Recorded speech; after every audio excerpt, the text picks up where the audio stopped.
I'm an environment artist here in Stockholm. I've been making environment art for games for 20 years now, basically. And I've been fortunate enough to really do what I enjoy. And every day I wake up and I'm really just grateful, happy to be doing what I'm doing. And fortunately, I've had the chance to work for several companies, different countries, and it's just been a blast since I started. I was going to do university, but I got hired instead in a studio in Slovenia, in Ljubljana. So I moved there as a 19-year-old and didn't really know what I was doing. I didn't even know Maya modeling. I just knew how to paint textures and do some stuff in the Hammer editor for Half-Life 2. And fortunately, I got hired and kind of panicked because I wasn't sure I wasn't sure if I knew how to do the job properly. But luckily, I had a couple of people who helped me, and I was very attentive and really paid attention and listened.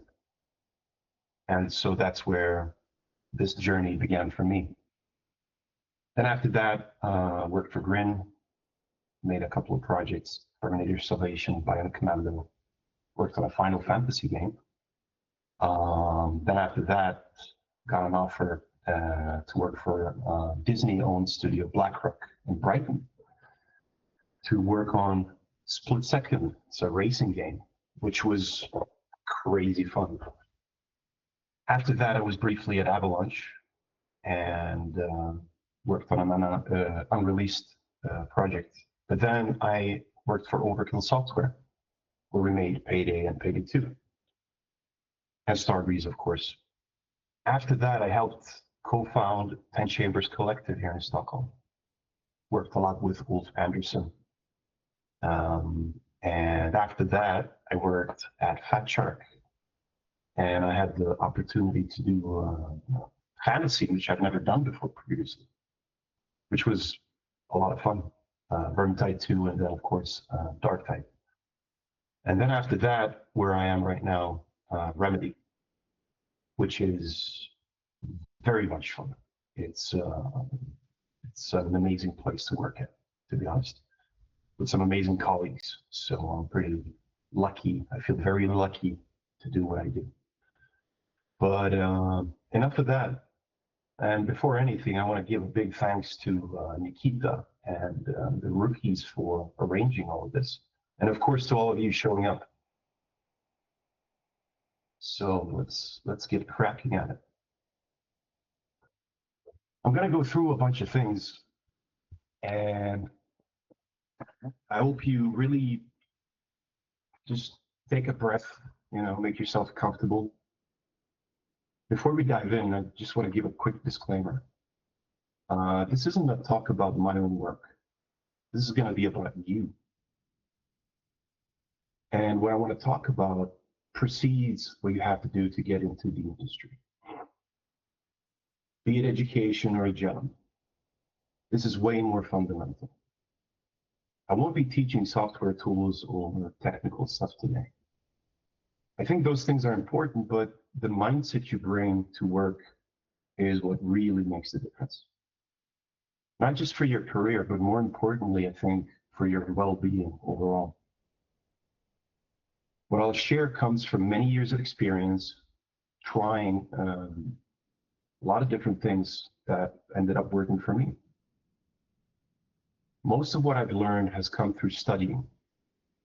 Artists, scientists, writers, thinkers, people from all kinds of walks of life. And not just memorizing, but really embodying this stuff and trying things out. So over the next, 20, 30 minutes or so, we'll explore a few key mindset shifts that create habits that can really help you along the way. We'll talk about things like creating from vision and not fear, protecting your attention and mentality in a world full, up to the eyeballs, full with distractions.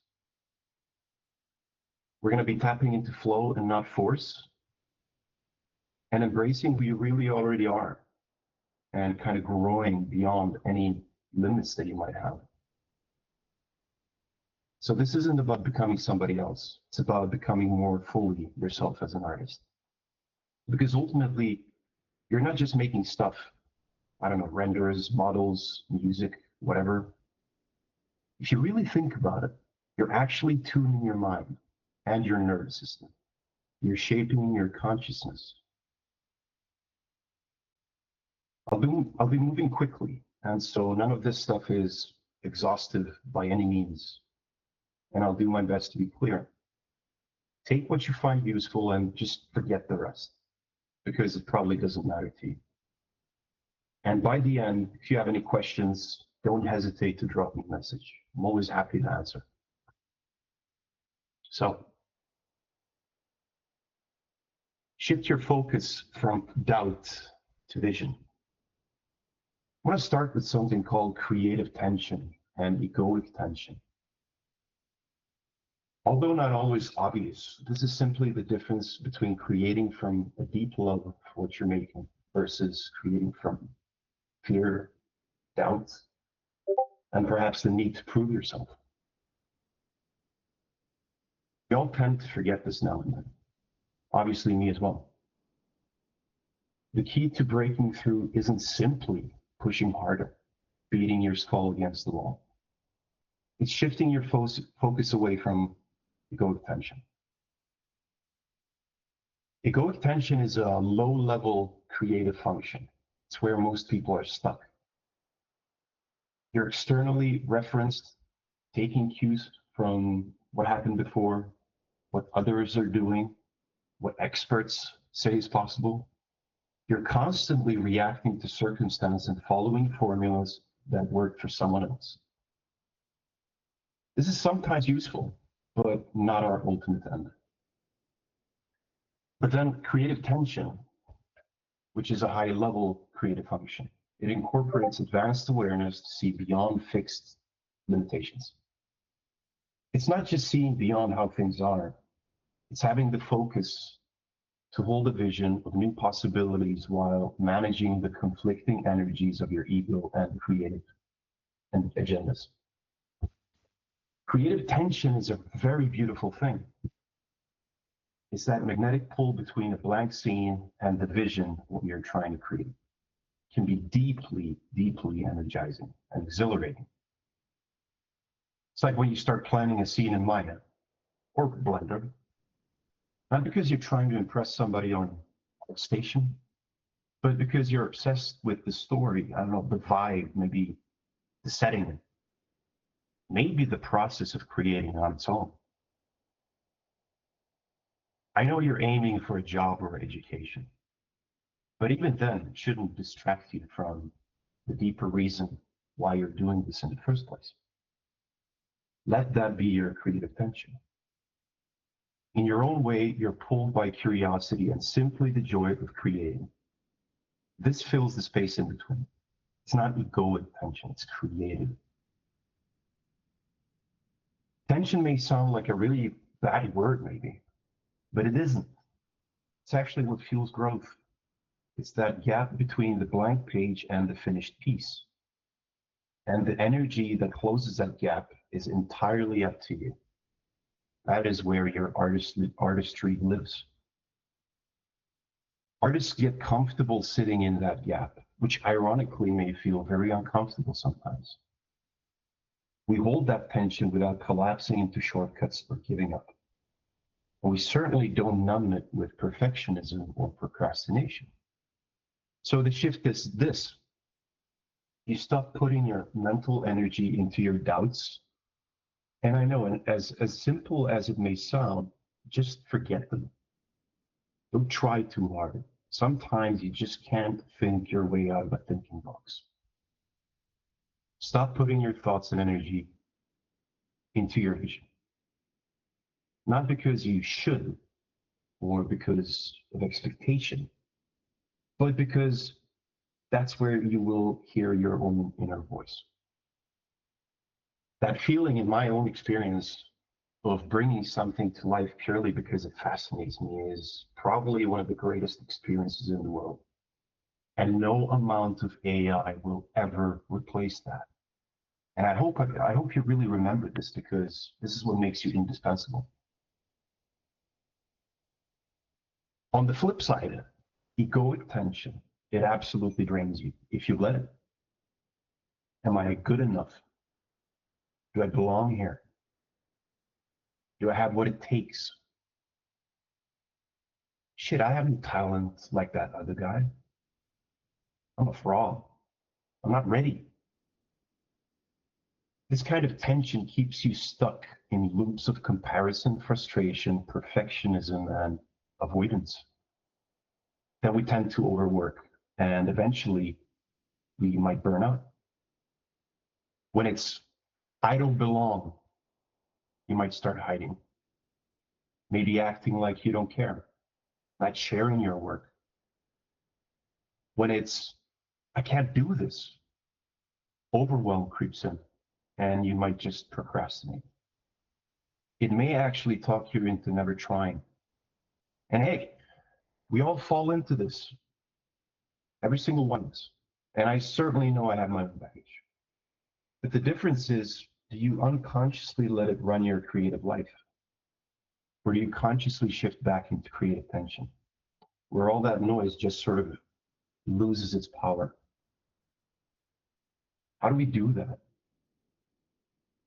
There are things that help. So there's a few tools. And by the way, rule number one, always, always carry a notepad. Can't stress this enough. Write down your visions for what you're making, everything, and use a pen. Your neurons will thank you. It doesn't have to be long and complex. Go over your notes often. Think about what you're doing and how it makes you feel. And when doubt creeps in, and it will, pause and ask yourself, why am I doing this? Am I creating from joy or from fear? What's my motivation? And don't overanalyze. Just make that shift. When you build the habit of shifting your mentality like this, ideas are guaranteed to increase. They'll sneak up on you. They might wake you up at 3, 4 in the morning, or while walking, cooking, maybe commuting. Write them down. Don't lose them, because you don't know. You never know. Tomorrow, that one note may become golden. It might spawn something else. Also, write about your mindset. What are you thinking? What are you feeling? And do that in the morning as well. How do you decide to feel by the end of the day? Have a dialogue with yourself and be mindful of which tension motivates you.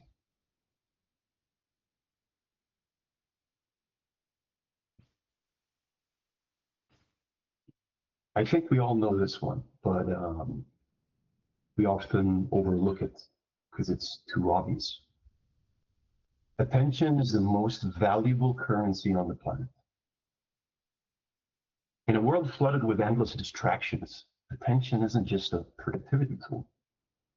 It's one of your greatest weapons against a confused world, and as such, it's extremely important to protect it. Our mentality as artists begins with reclaiming our attention. Your creative energy follows your focus, always. What you pay attention to and what you don't literally shapes what you're able to perceive and create. This is basic science and biology.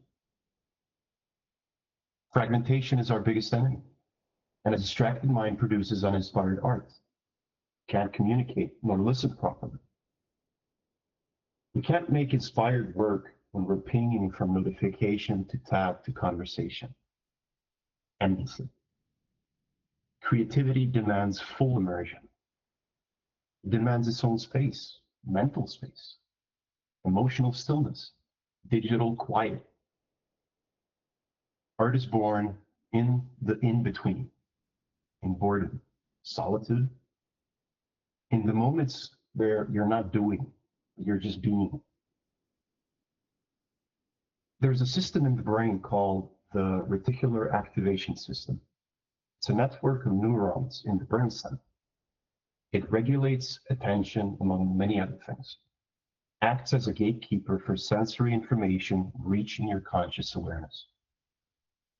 Think of it as a neural filter and feedback loop that prioritizes what you notice on your focus.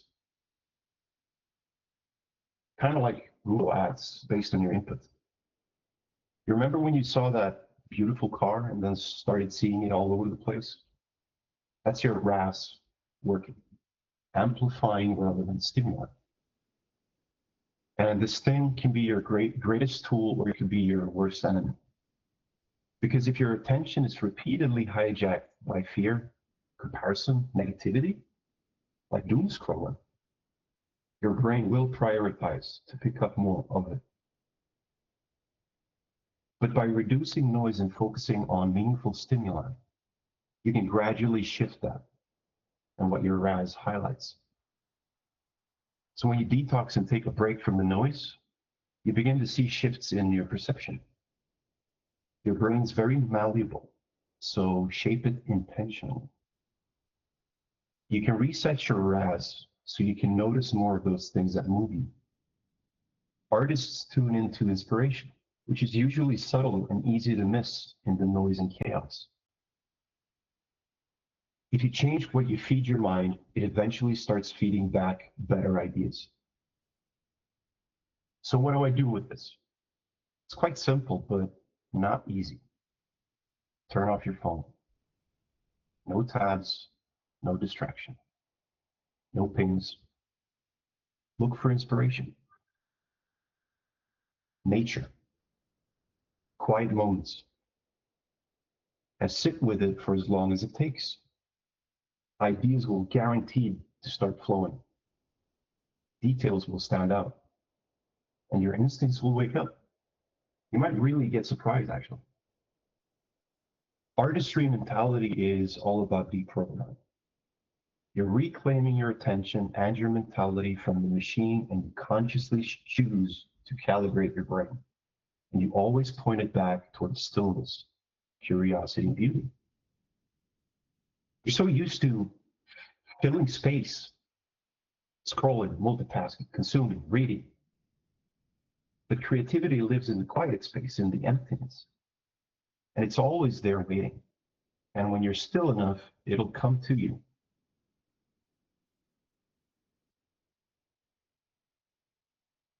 So, embrace your uniqueness. Your uniqueness is precious. Don't hide it. Build your work around it. Use it. Because nobody sees the world exactly like you do. And I think there is deep value in all of that. This is a reminder and a permission slip to be unapologetically you. An artist, by definition, isn't somebody who follows the crowd. We choose our own path, not in defiance, but with understanding. We refuse to blindly be shaped by the unnumbered forces out there. In a world of trends and expectations, your uniqueness is your edge. I know we work with shared pipelines and tools and workflows and respecting our peers and so on, but still, let your unique perspective shine where it can. What I'm talking about is leaning into the things that make you different. Maybe it's a strange sense of humor, a unique visual style not everybody gets, or an unusual obsession with, I don't know, old school science fiction or Eastern European animation movies. Who knows? That's the good stuff. It can make your work unforgettable. You're not here just to decorate somebody else's idea of culture. You're here to reinterpret it, renew it.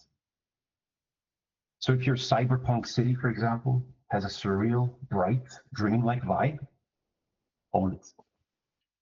If your alien character wears silly pajamas and sparks out, what the hell is that? Even better. Whatever that is, embrace your bold new ideas and polish them. You may work on projects with constraints, certainly is the case in the industry, but as a young artist, You have the time and freedom to experiment and let your uniqueness shine. So here's a quick challenge. Make a small project that feels unmistakably like you. Maybe it's a character inspired by your favorite childhood myth, or a scene that reflects a dream you had. Something honest, and it's okay if it's really weird. And then share it. Even if you think it's too niche, too strange, too personal, unfinished even. That's exactly why it's worth sharing. You don't need to be for everybody, you just have to be real. When people see something authentic, they will remember.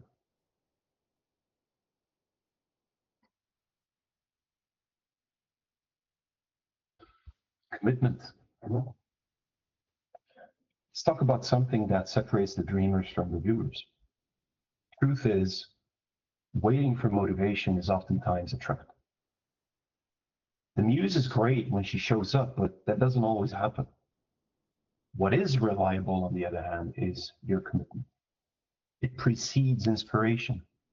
You don't have to wait to feel creative. You act your way into creativity. Your path begins the moment you decide, I'm going to show up every single day, no matter what. Discipline isn't boring, it's liberating, because once you decide you don't want to waste energy negotiating with yourself, you just show up and you just do it. You don't overthink it. Let me give you a practical example. Even when you're not feeling inspired, commit to, say, 30 minutes a day on small creative steps. And that one tiny commitment stacks up over time. It builds a portfolio.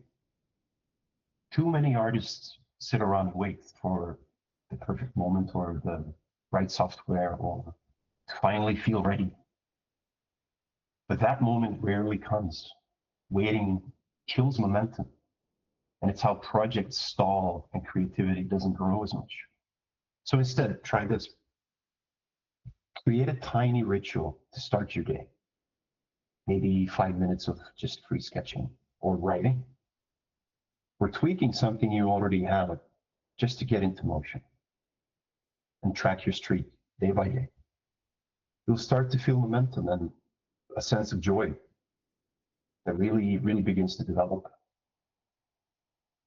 Because once you're in motion, inspiration eventually shows up. And always commit to showing up, no matter what.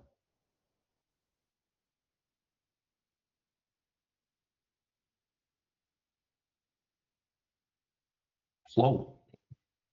Sure, you all have heard about this. It's a very powerful state. It's that sweet spot where challenge meets skill. It's not too easy and it's not too overwhelming. It's that sweet spot where you're fully in the zone, immersed in your work. Time disappears and you lose track of yourself. You're not thinking about how you look, you're just doing. Flow isn't some mystical thing that just happens to some of us. It can be induced, and here's how. It emerges when challenge in front of you slightly stretches your current skills. It nudges you beyond your comfort zone, but not so far that you panic or shut down. Standing on the edge of what you know and taking one step beyond, it's where growth happens.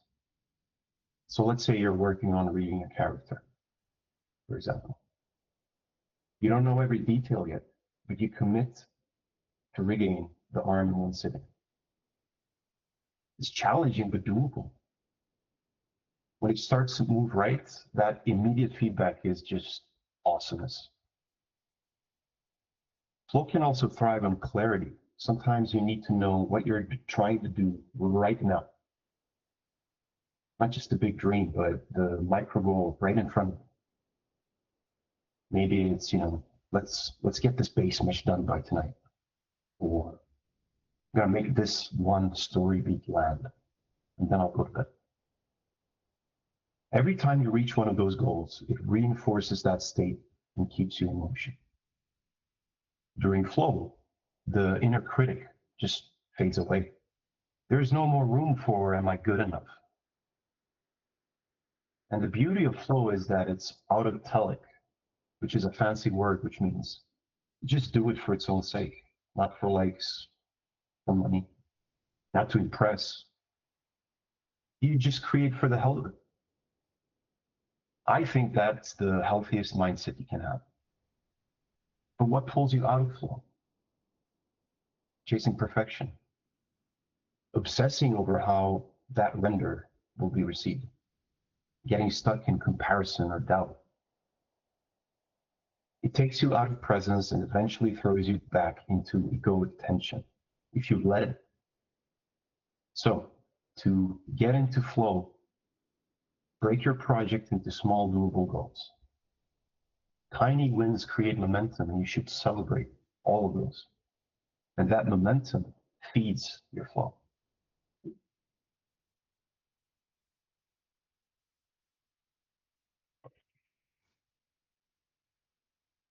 Your creative environment, curated people, media, conversations. Complaining is anti-art. And in a world of complainers, creating with enthusiasm is priceless. And we all do this, by the way. It can be tough. I mean, avoid the complainers. If you want to make original, beautiful, and meaningful work, you simply cannot live in the frequency of complaint, gossip, or negativity. Artists don't just shape with tools and materials. When you really think about it, we shape our consciousness. We calibrate our nervous system. We guard our mentality at all costs. Have you ever noticed how draining it can be to be around somebody who's constantly negative? It's not just emotional, it's neurological. There's a distributed network of neurons in the brain called mirror neuron system. It's what allows us to learn by observation. It's why watching somebody fall on a cactus makes you flinch, or laugh, but mostly flinch. It's almost as if you feel that pain yourself. You see somebody touch a hot stove and you'll instinctively pull away, mimicking their reaction. And it's why sitting in a room full of complainers will eventually, without any doubt and without you realizing it, make you start complaining too. I think it's the worst way to bond. This is how gossip, cynicism, and outrage spread, because they're contagious. But here's the kicker though. Your brain literally rewires based on what you expose it to. Complaint wires your brain for fear and helplessness. Creative tension, on the other hand, wires it for curiosity, possibility, and flow. And so every time we complain, we rehearse being a victim. And so this is our sacred task, to take the unfinished, the broken, the raw, whether it's inner or outer, and transform it into something meaningful. Just like alchemists, we transmute all of that into something inspiring and beautiful. This is all about protecting your attention and your mindset at all costs, because we live in a culture that bonds through negativity.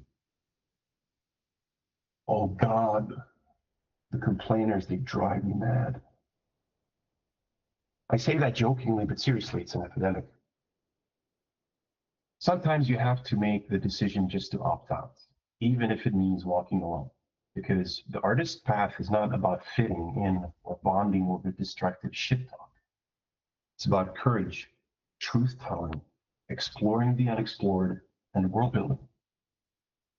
So when somebody starts ranting about how the industry is too competitive, it's all too crazy, AI is going to take our jobs, layoffs, try this. So just ask, so what are you going to do about it? We'll probably piss them off. But if the price for breaking that loop are a few frowns, I say it's totally worth it. If you catch yourself in a spiral, whether it's in a group chat, a meeting, or even around the dinner table, break the loop, just like that immediately.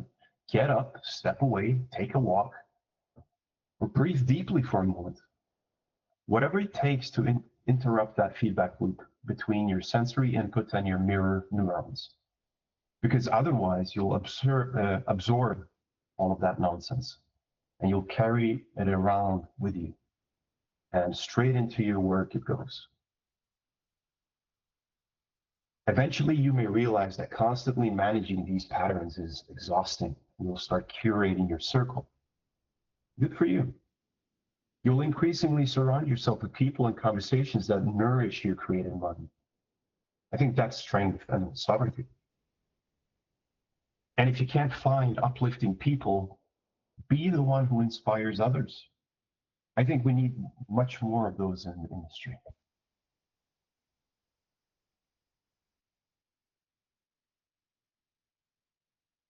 There's this musician, I don't know if you've heard, called Tom Waits. Makes some great music. And I read somewhere he said he was talking about writing songs and getting ideas for songs. He said, you have to be real quiet if you want to catch the real big ones.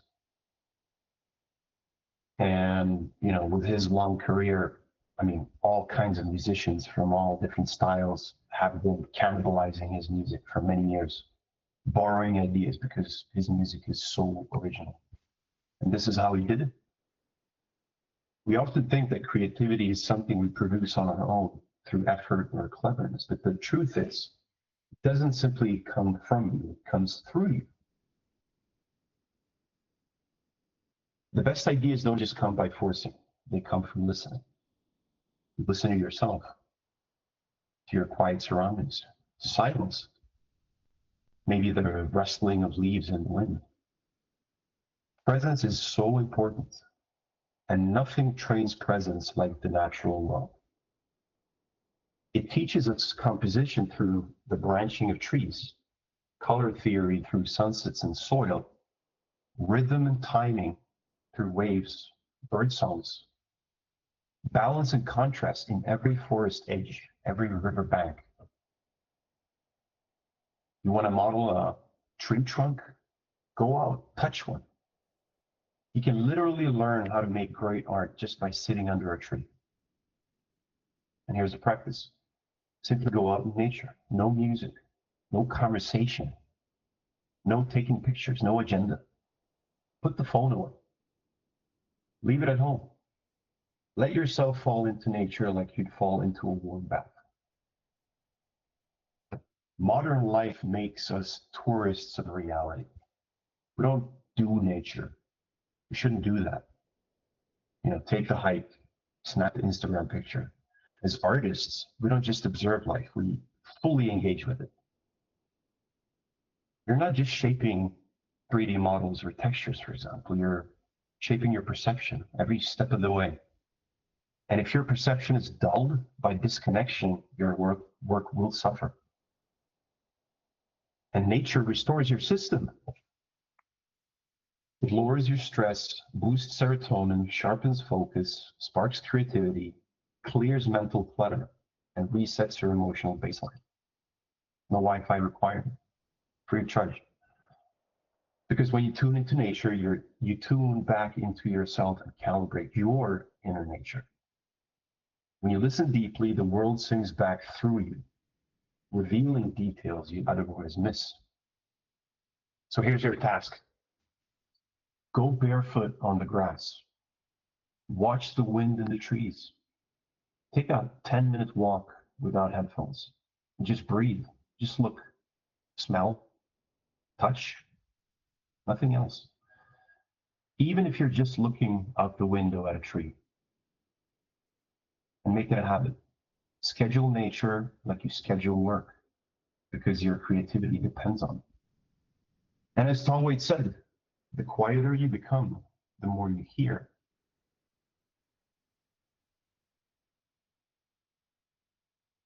Take quiet time. All of man's miseries stem from his inability to sit quietly in a room alone. Blaise Pascal would say, or wrote somewhere. He was a French mathematician, physicist, inventor, philosopher, and writer. He was one of those Renaissance people. If you can't sit quietly with yourself, how can you sit with a blank page? When you place an empty box on the floor, your cat will fill it. Cat owners know. Because nature abhors a vacuum. And when you make space, nature inevitably moves in to fill it for you. So what do you allow it to be filled with? This is not just a cute observation. This is a Taoist principle. In Taoism, the focus isn't on force, but on alignment. Not on content, but the empty space around. You don't push creativity into existence. You make space for it. Mentally, emotionally, even physically, and it'll come. So often we try to chase inspiration or wrestle our way through a mental block, but artistry is often about removing and not adding. The famous sculptor Michelangelo, when describing his sculpting process, he would say, "I only removed what didn't belong." David was already there. Create an empty space, whether it's your mind, your workspace, your scene, and creativity will fill it, like a cat curling up in a box. Forget the trendy baggage around the word meditation and just call it taking quiet time, because that's exactly what it is. Stillness is the foundation of a powerful creative mind, because it needs silent space. But the modern world doesn't comprehend that. It wants you distracted, scrolling, reacting, engaged in every possible way. Because as I said, attention is the ultimate currency.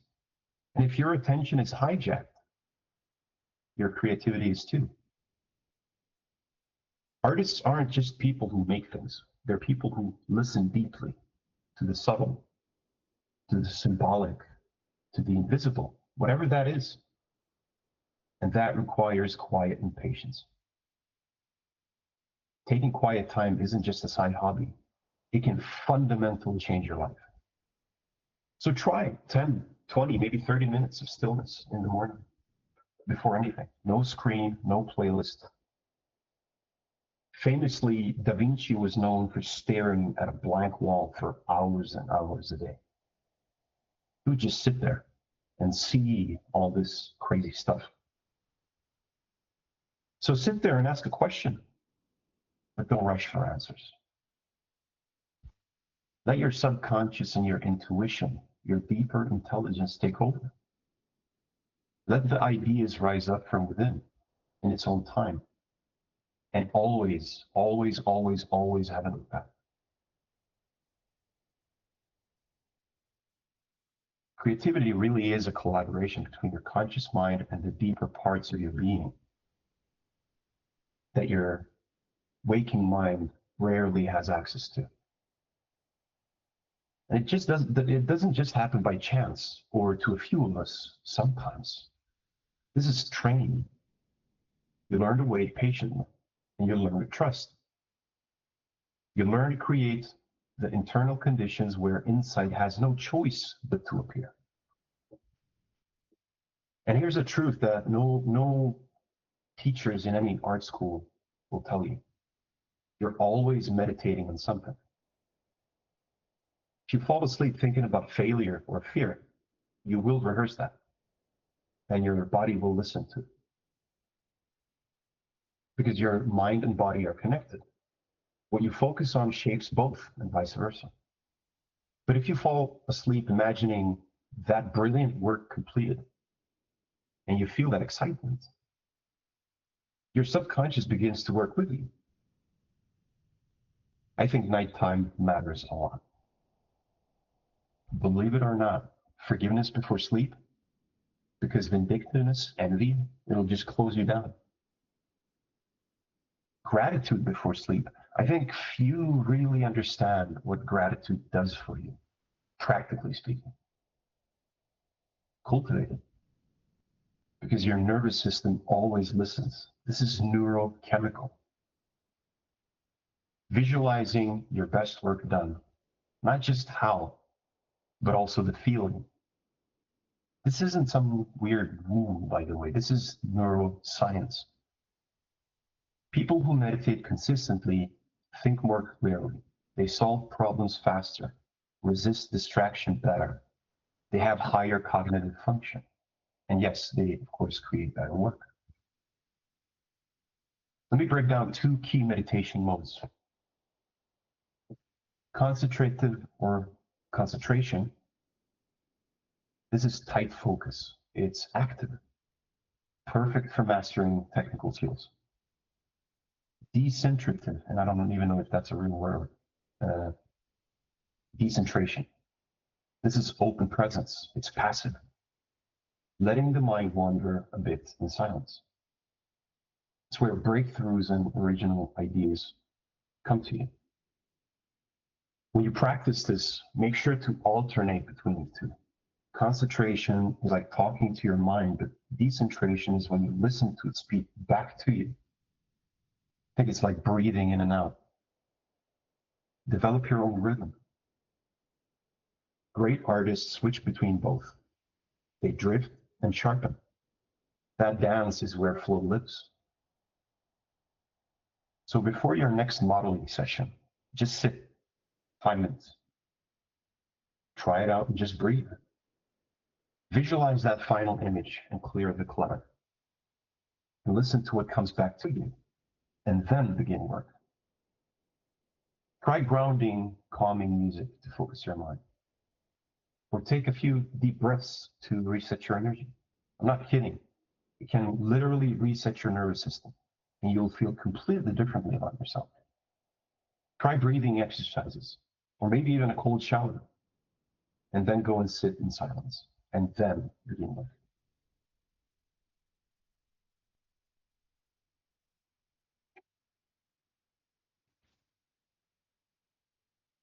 You're not either logical or creative. You're both.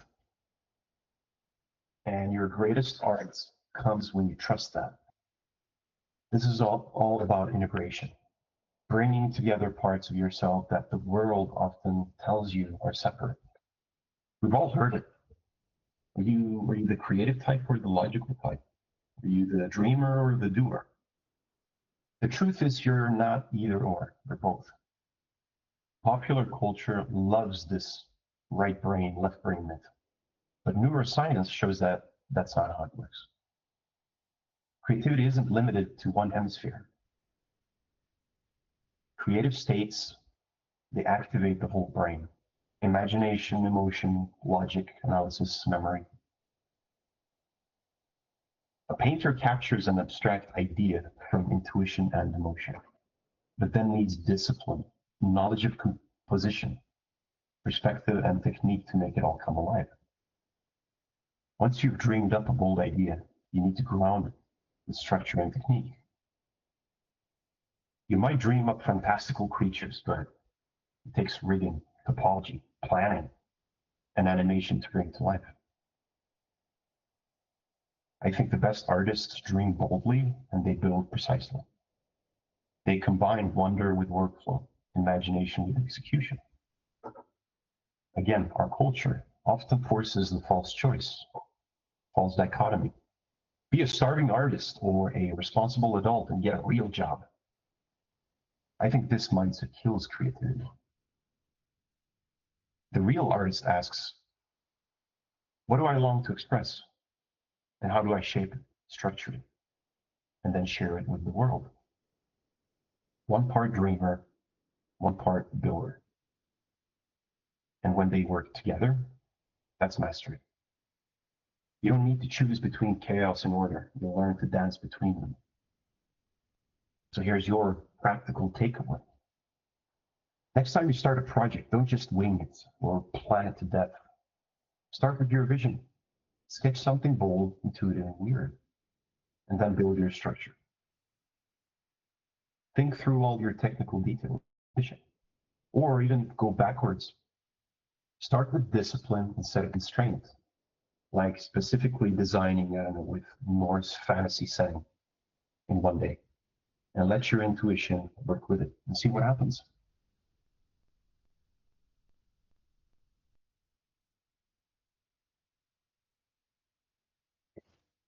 You don't have to change who you are to succeed. but you have to grow up. I think this is for anybody who's ever thought, I'm too shy to make it in this space, or I'm too scattered or chatty to sit down and focus and create deep work. Success as an artist isn't about being introverted or extroverted. It's about knowing yourself and leaning into the different tendencies that you might lack. Learning how to balance those tendencies. Culture loves to put us in boxes. You need to be an extrovert to network and succeed. Introverts are better at being deep, sensitive artists. That's a myth. Creativity thrives when you embrace both. I know we're all on a spectrum, and creativity requires both inner and outer skills. Introverts, they tend to have incredible power of observation, deep listening, intuition. They can sit with an abstract idea long enough for something real to emerge. The challenge is capturing those ideas. And again, always keep a notepad at all times. Introverts are less prone to chasing trends, more likely to make original work, but only if they have the discipline. Extroverts, on the other hand, are great at momentum, energy, and visibility. They know how to network. They're often wired to take bold action, connect with others, and bring ideas into the spotlight fast. Neither is better, because both have blind spots. Introverts should watch for isolation, overthinking, getting stuck in your head. Extroverts, be careful of scattering your energy, seeking external validation, or staying surface level.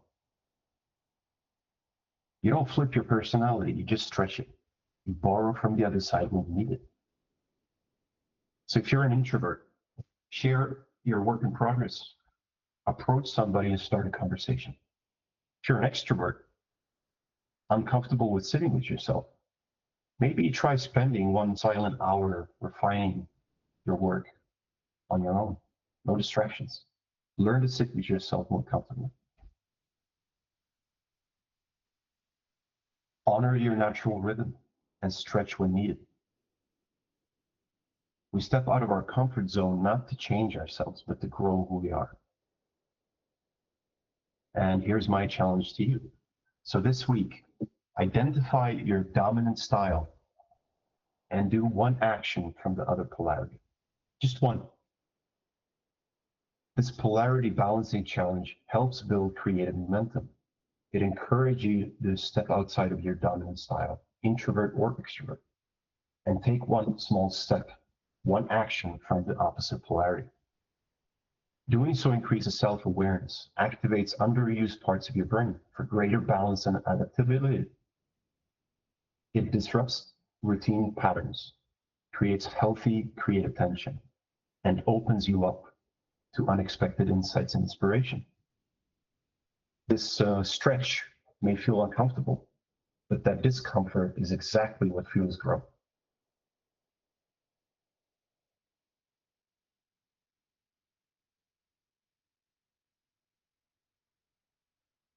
Your nervous system. We often think of art as purely mental process, ideas, inspiration, concepts. But creativity doesn't just happen in the mind. I think it's a whole body kind of a thing. Your nervous system is the gatekeeper. And depending on which state you're in, it'll either shut you down or release your creativity. First, there is the sympathetic nervous system, also known as fight or flight. It gets activated by stress, deadlines, pressure, fear, overstimulation. Your focus narrows, you shift into short-term problem solving. This is useful in bursts, but pushing through a deadline or executing something quickly can be very useful, right?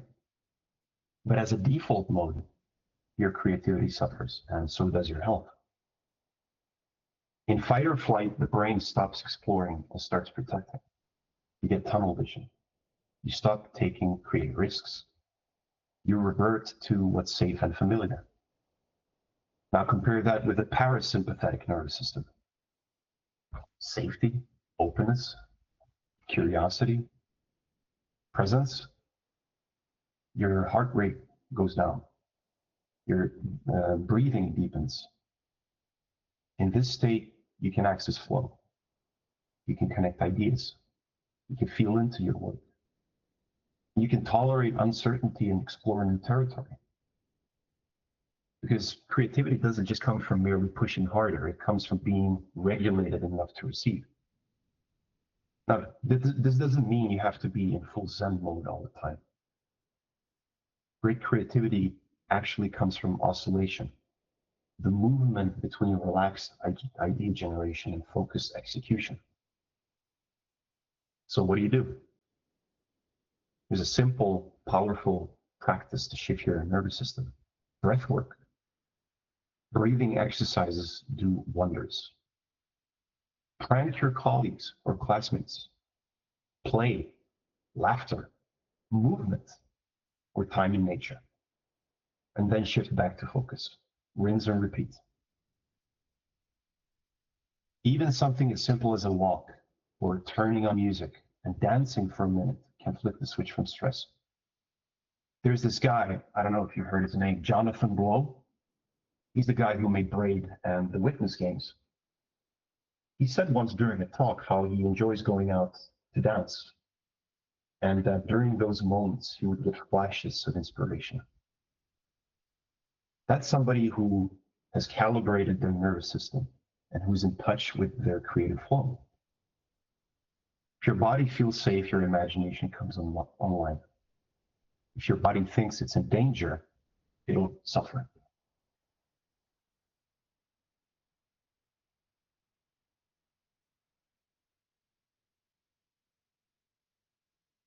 So here we are, full circle. A quick recap. You're shaping perception, consciousness, and culture every step of the way. All this isn't meant to be cerebral data. It's meant to be embodied as much as possible, which means you have to try it out. You have to do it in your own unique way and see where it takes you, what works for you. The important thing is that you explore and actually do it. Simply knowing isn't enough. So what we've covered is that the artist's mindset is about learning to create from vision, not fear. It's about protecting your mentality like gold, embracing your uniqueness instead of hiding it and showing up, even if you don't feel right. It's about tapping into flow, rejecting negativity and complainers, and reconnecting with your intuition. It's about sitting in silence and being comfortable with it, soaking in nature, letting inspiration come through, not because you force it, but because you made space for it. You've learned how to integrate both sides of your brain, how to balance your personality type, and how to master your nervous system to unlock creativity from the inside out. And like I said, as an artist, you're not pushing vertices and shading. You're not writing code, you're not writing music. You're shaping your perception and your consciousness. All this is what makes you irreplaceable. And there's no AI that'll ever take that away from you. And lastly, I invite you to do something small and don't overthink it. Pick one thing from today. Go for a walk. Commit to a non-complaint day. Meditate for 5 minutes right after waking up. Set a tiny goal for your next project and execute and finish it. And celebrate every little win.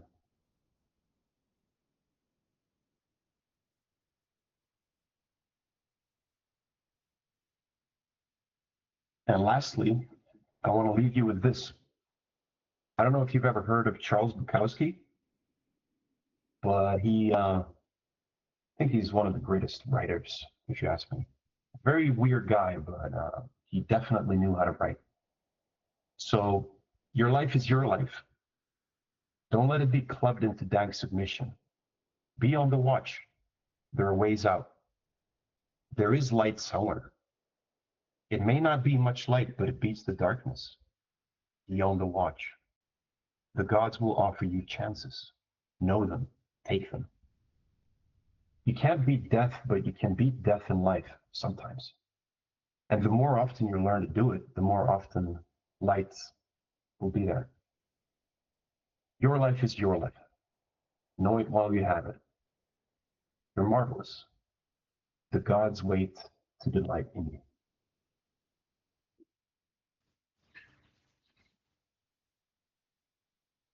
Thank you. Hello, sorry, just turning my stuff back on. Wow, thank you. That was really insightful, and I know a lot of us do struggle with motivation and attention and all that kind of thing. So thank you so much. Will you be able to open up to Q&A? Sure. Okay, yeah. Sure, I can try. Cool. Would you rather me read them out, or do you want to? Yeah, you can read it. Cool. Okay. I won't guarantee I'll have answers for everything, but I can try. Yeah, no, that's cool. Everyone's saying thanks. That was great, by the way. So Glad you liked it. You're welcome. yeah, thank you. So if anyone has any questions, now there's time to ask. I see we have one now, so I'll read that out, and then I'll read them out as go along. So if anyone's asked one already, just please write it again, because it's quite difficult to go up and find them. So first one, do you have like a small ritual when your attention focus is shifting, or a wave of negativity is hitting you? I'm sure you have some books to recommend. Oh dear. About books, first of all, I'll say write to me a DM. I can't think of a book right now on the top of my head, but what I do is I step away. Doesn't matter what it is, right? Because if I feel my physiology shifting into a space where I don't feel good about what I'm doing, I'll just step away. I'll go get a coffee, I'll go out, sit on the terrace for a second, even if it is just 1 minute, and take a few breaths. I know it sounds a bit cliche, but it's absolutely useful, right? Do a little stretching. It doesn't have to be anything crazy. Just move a little.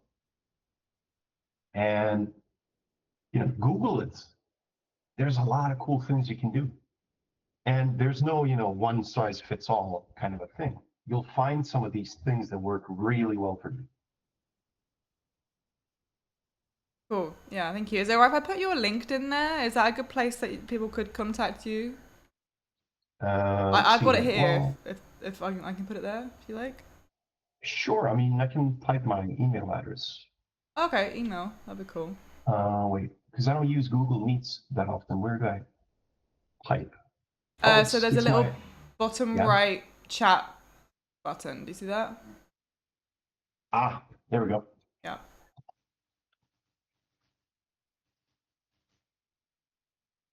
There you go. Yeah, if you have any questions, please don't hesitate. Cool. Yeah, some more. How do you deal with creative blocks or burnout in your workflow? Oh dear. Go out and play. Right? Again, it's about shifting your nervous system. That creative state, it's always there. You can always come back to it. Right? I have some exercises I do almost every day, and I try my best. Sometimes I fail miserably and get up early in the morning, and I'll sit for 30 minutes, 45 minutes, an hour if I have time, assuming I go to bed in time so I can get up. Otherwise, it's a bit tricky. But what I do is I'll just sit for 20, 30 minutes and do nothing. I know it sounds a bit strange. Like, what do you actually do? That's the thing, nothing. And observe your mind, how it behaves, what kind of tricks it's trying to pull on you. And be comfortable with just being there, like not reaching for thoughts or responses immediately. And take deep breaths, for 5 minutes. It's actually that simple. It doesn't have to be more complicated. Cool. Yeah, thank you. Someone says that they love the talk and also think that you speak like a poet, which I think is great. Thank you. Yeah. Next question. So, is it good to commit to a larger project if you're set on conveying a certain vision on a design or something? Absolutely. Absolutely. Don't ever um, look. Don't ever think that, oh God, I have this idea, this thing I want to do, and it's an impossibility. I don't have the means, I don't have the experience, I don't have the education, I don't have the context. Maybe I don't have the money. Don't just bury it. Write that down and think about it. Explore all of that. All right. I think it's super important. You may birth something that nobody has ever seen before. And if you're disciplined enough, you can turn that into something absolutely amazing. And one day you never know. You absolutely never know who you're going to stumble into. I think, I don't want to sound fluffy with my language here, but I think your being speaks to you and it has things to tell you, and you got to listen. Write those things down, whether it's an idea or anything. Write it all down and look at it. You know? Well, yeah, next question. When you're trying to make or learn something new, how do you overcome the struggle of hitting roadblocks? How do you get back to your flow state? Oh God, good question. I have this habit oftentimes of just I approach a problem from two different angles. The first one is I look at the obstacles at hand. The other one is when that doesn't work, the other one is I look at the end result. This is how it's going to look. And shifting that focus oftentimes for me just unstucks me. It might give me new ideas, something I didn't consider earlier, and it'll shift my focus for how I tackle those issues at hand. But again, it's about exercising that capacity when you close your eyes. You can see things, play with that a lot, like a lot. All right. I know, just to give you an example, I don't know if this answers the question fully, but just to illustrate, when I was taking my driver's license, I didn't have the money to take all of the courses with the instructor. I only had money for a certain amount of times to sit with the instructor and sit in the car, right? So what I would do is something I learned from neuro-linguistic programming, NLP, is I would sit at home and close my eyes and I would imagine as vividly as I possibly could that I'm sitting in a car. And I would imagine that I'm touching the steering wheel, the gearbox, handbrake, and I would imagine being in different situations on the road. And what would I do? How would I move? And I would only do it in my imagination. And I would exercise that. And in the end, I didn't need as many classes because my nervous system was listening. I think there's a point where your nervous system cannot tell the difference between reality and imagined. And if you do that consciously and you harness that, you will really begin to calibrate your nervous system and it'll pick up on a lot of things and it'll understand the situation better. So later when I sat down in the car, I wouldn't claim, that I learned everything, but I was way more familiar. Oh yeah. Next question. How do you reconcile between art made for you and what you enjoy making versus art in the constraints of what's expected of a client? Yeah, that's a good one. So you're always going to have constraints no matter what, whether it's a personal project or you work for somebody else. They might look different, but in the end, they're all just constraints. But those constraints are not a bad thing. They're actually a really good thing. It's kind of like the frame of a canvas that you're painting on, that's a constraint. Because if you didn't have that constraint, you wouldn't have context. And always play with that context. And if you get stuck, it's maybe because you don't have a constraint. Maybe you got to create a really good problem for yourself and see how you work around that. And you will have something really interesting. Cool. Nada asks, how can I balance playing and being creative and doing projects, learning and practicing? Sometimes playing and being creative is scary. I remember, it's a good question. I remember back at Overkill Software, this is a really recent thing, by the way. We were working on Payday 1, and it was pretty tight on time, and we had a lot of work. And what I would do is, obviously, when there was nobody at the office, I would do my breathing exercises, breath work. But more funnily enough, we had this kick bike that we were a bunch of people. We went and just for the hell of it bought kick bikes. I don't know why, but I had mine in the office, and occasionally I would just stroll around on that thing. To me, that was just like super fun. It was just stupid, but it was fun. And I mentioned Jonathan Blow. He would go dancing. He would move around. He would joke with friends, I can imagine, or it's something that I would recommend you to do. Have fun, be playful, and that way you'll relax your body, and things will happen. Let's put it that way. Do you ever revisit?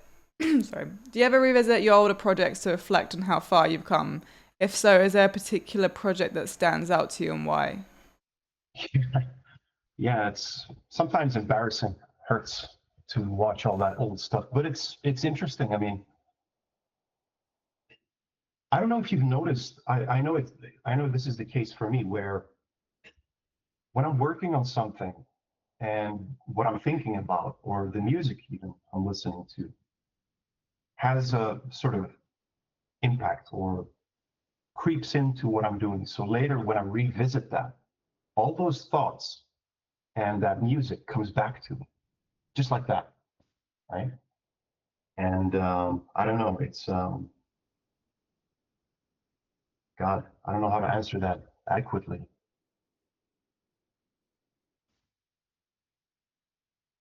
How do you know the bigger goal of us? How to overcome goalless feeling? Could you repeat that? I think they're asking like how to know what my goal is. I think how do you overcome a Oh, goalless feeling?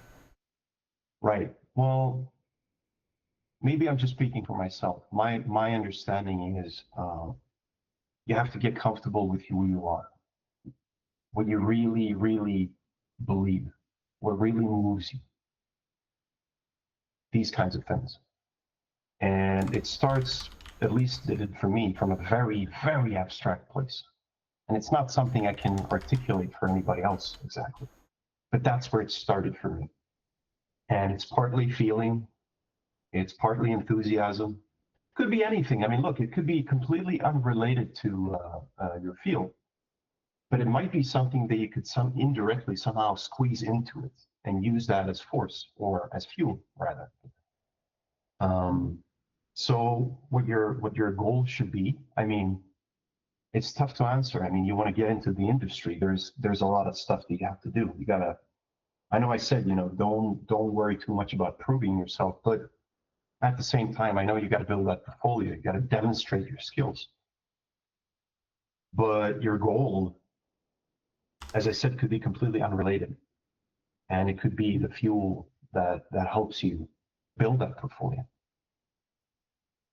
I think my recommendation is, again, I don't want to keep repeating myself, but learn to sit way more often with yourself in silence and just twist it and turn it in your head. Look at it, what you think your goal might be, and challenge it a bit. Look at different things and do that. Keep doing it. Write all that down and see how you feel about it. It's like the question previously, how I feel about older work. It's kind of like I'll go over, old notes. It's a similar thing. You might find a note from last week or last month or from a year ago and be like, oh, fuck, how did I miss that? That's important. I wrote it, but I forgot about it. And it might trigger something in you, and it'll help you along the way. But you have to sit down with yourself, and you got to have a notepad. You got to write every day. Is it a good idea to revisit an older project you made a while back, like a 3D model, for example, and remaking it better using the knowledge you've acquired over time? Do employers like seeing projects like that? It depends, it depends on the studio, and there's a lot of context, of course, but it could be valuable. It certainly can be appreciated. And I think if it demonstrates progress and you can communicate that somehow, then yeah, I think there's value in that for sure. Cool. This one's not a question, but they say this entire session felt like something I totally listened to while working out the gym. Hope it is uploaded on Spotify and YouTube. Look, right, I gave you my email address. Send me an email. I'll send you some books, some material you can look at. All right. Cool, thank you. And we are, I believe, permitted to put this up on YouTube. Is that okay? Yeah. Sure. Yeah. Cool. So you can listen to it again if you like. Last question I have here, unless someone else writes one while we're doing this one. Do you have any advice on how to combat negative self-talk when you have big ideas but your skill level doesn't match yet, but you still want to pursue it for creative challenge because it is inspiring, but the negativity is the biggest roadblock? Yeah, it's back to that egoic tension. And, when I use the word egoic tension, by the way, I'm not saying, ego as in, me type of a thing. It's just a different way of thinking. I think a lot of self-doubt comes from that. And negative self-talk certainly comes from that, I think. It's my experience, at least. And so to get out of that, I have this saying, I don't know where I picked it up, but you can't think your way out of a thinking box sometimes. Sometimes, no matter how hard you try to think your way out of that type of thinking, just doesn't work. In fact, sometimes it makes it worse. So the difficult thing is to shift to just being present. And if you can't do that, do something. Again, as I mentioned before, go out in nature, like cut the lawn, or play with your cats. Try different things. You'll see some things that really work for you, and you'll realize all that negative self-talk loses momentum. And practice that, and eventually, it gets much easier. I have negative self-talk all the time, right? But I choose not to give a shit. That's the thing. I'm not like trying to get rid of it. It's okay that it's there. I mean, I'll wake up in the morning and I'll be like, what the hell am I doing? I don't know how to do this shit, work or my personal projects. I'm just sort of stuck, right? But then I catch myself. I'm just, sometimes I don't realize that it gets stuck in that thinking. And when I catch myself, I don't try to, push it away. I'll just do something else. Cool. Last question. Oh no, we got another one. Okay. Ryan asked different kind of question, but I took notes during the session. Is it okay if I share them on LinkedIn and tag you? Sure. Cool. Yeah. Also, someone asked, is the presentation going to be shared anywhere? Well, obviously I have the presentation here, but if you send me an email, I'll send it to you. Cool. Is it right? Maybe if I have it and put on a Google Drive, I can link it in the video? Yeah, sure. Absolutely. Yeah? We can do that. Cool. Yeah. Do you think your younger self would be proud to look up to you? If yes, does it make you happy that you've made it? I think my younger self would be like, dude, what are you doing? No. I don't know, maybe. I think so. I think when I was younger, I really wanted to do 3D art environments for video games. That was my calling, nothing else. I had no confusion about that. And so over the years, I have refined, I think, everything that I do, and I've become more effective. There's a lot of place to learn, but that growth never really stops. But I think there are some things my younger self would be proud about. And maybe other things it would be like, dude, I thought you'd understand some of these things better. But ultimately, that's okay. I think maybe it's not even that important. You know? I mean, it's another way of comparing myself. And I don't find comparison particularly useful.